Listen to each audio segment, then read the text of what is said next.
இன்றைய ஆன்மீக தகவல். நாம் ஒருவரை பற்றி சொல்லும்போது என்ன சொல்வோம் என்றால், முழு பூசணிக்காயை சோத்துல மறைக்கிறான் பாவன் என்று சொல்வாங்க.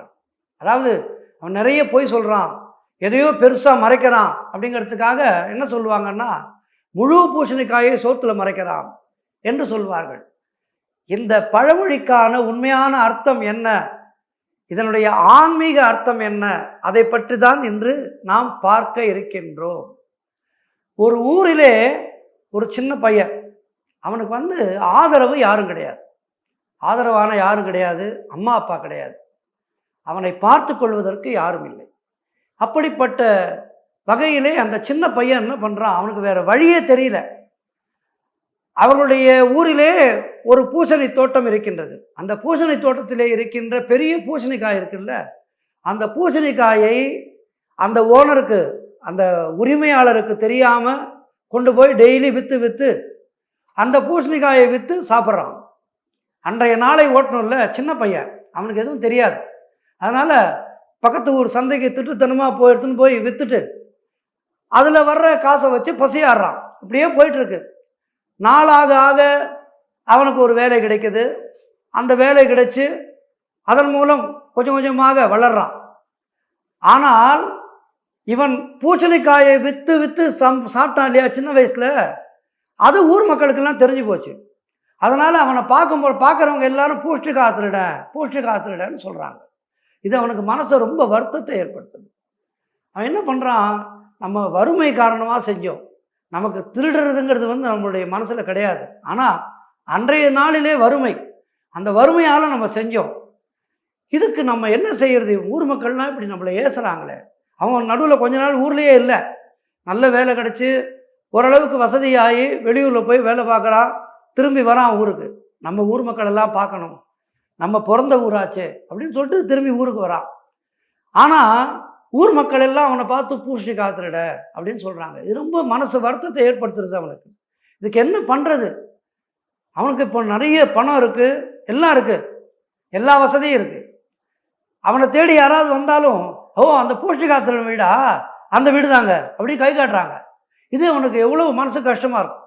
என்ன பண்ணுறதுனே தெரியல அவனுக்கு. இப்படி இருக்கும்போது ஒரு நாள் அந்த ஊருக்கு ஒரு பெரிய சன்னியாசி வரார். ஒரு பெரிய சன்னியாசி யோகி வரார். இவர் வந்திருக்கிறத கேள்விப்பட்ட உடனே இவனுக்கு மனசில் ஒரு ஆசை. சரி, நம்ம மனசு இவ்வளோ வருத்தமாக இருக்கோமே, நம்ம போய் அவர்கிட்ட போய் கேட்கலாம், இதுக்கு என்ன பண்ணலாம், இதுக்கு என்ன உபாயம், இந்த திருடன் அப்படிங்கிற பேர் போகணும், அதுக்கு என்ன உபாயம்னு அவர்கிட்ட கேட்கலான்னு நேராக இந்த ஞானிகிட்ட போகிறான். இந்த ஞானி இவனை பார்த்துட்டு பிரசாதம் கொடுத்து, என்ன வேணும்ப்பா அப்படிங்கிற.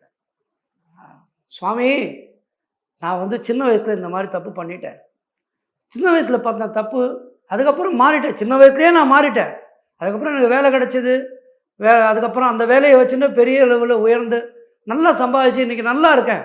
ஆனாலும் என்னுடைய மக்கள் எல்லாம், ஊர் மக்கள் எல்லாம் என்னை வசப்பாடுறாங்க. ஊர் மக்களுக்கு எத்தனையோ செய்கிறேன் நான், இருந்தாலும் ஊர் மக்களுக்கு என்னென்ன வசதிகள் தேவையோ எல்லாத்தையும் நான் செஞ்சு கொடுக்குறேன். ஆனாலும் என்னை ஊர் மக்கள் பூசணிக்காய் திருடன்னு சொல்கிறாங்க சாமி, எனக்கு ரொம்ப மனசு வருத்தமாக இருக்கும், நான் என்ன பண்ணட்டும் அப்படின்னு கேட்குறான். உடனே சுவாமி அவர்கள் சொல்கிறார், ஒன்றும் இல்லை, நீ என்ன பண்ணுற, தினந்தோறும் அன்னதானம் பண்ணு, தினந்தோறும் அன்னதானம் பண்ணு, காலப்போக்கில் உன்னுடைய பெயர் மறையும் அப்படின்னு அவனுக்கு ஆசி வழங்கி அவனுக்கு விபூதி கொடுக்குறார். உடனே வந்துட்டு தன்னால் எப்பப்போலாம் முடியுமோ அன்னதானம் பண்ண ஆரம்பிக்கிறான்.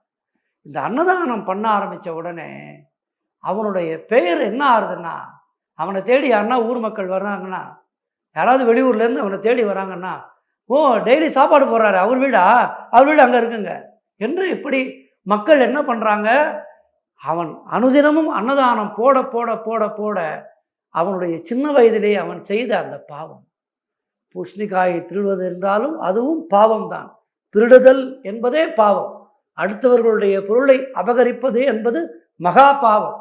ஆனால் அவன் சின்ன வயதிலே தெரியாமல் அறியாமல் வேறு வழி இல்லாமல் செய்த பாவம், அதை உணர்ந்தான், திருந்தினான், பின்பு மேன்மைக்கு வந்தான், ஞானியை பார்த்தான், அன்னதானம் செய்தான், அவனுடைய பெயர் மாறியது, அன்னம் போட்டான், அன்னம் போட்டவன் வீடு என்று அவனுக்கான பெயர் அன்னதானம் செய்பவன் என்று மாறியது. அதுதான் அந்த பழமொழியினுடைய அர்த்தம். என்னவென்றால், முழு பூசணிக்காயை சோற்றிலே மறைத்து விட்டான்.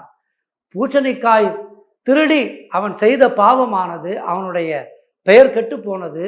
ஆனால் அந்த கெட்ட பெயரானது, அவன் அன்னதானம் செய்தான் அல்லவா, தானத்திலே சிறந்தது அன்னதானம். அந்த அன்னதானத்தை அவன் செய்ய செய்ய அவனுடைய கெட்ட பெயர் அந்த அன்னதானத்திலே மறைந்து விட்டது.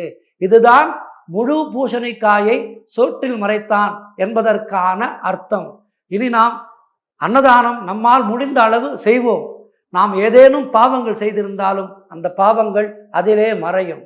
மீண்டும் நாளை உங்களை சந்திக்கின்றேன். நன்றி, வணக்கம்.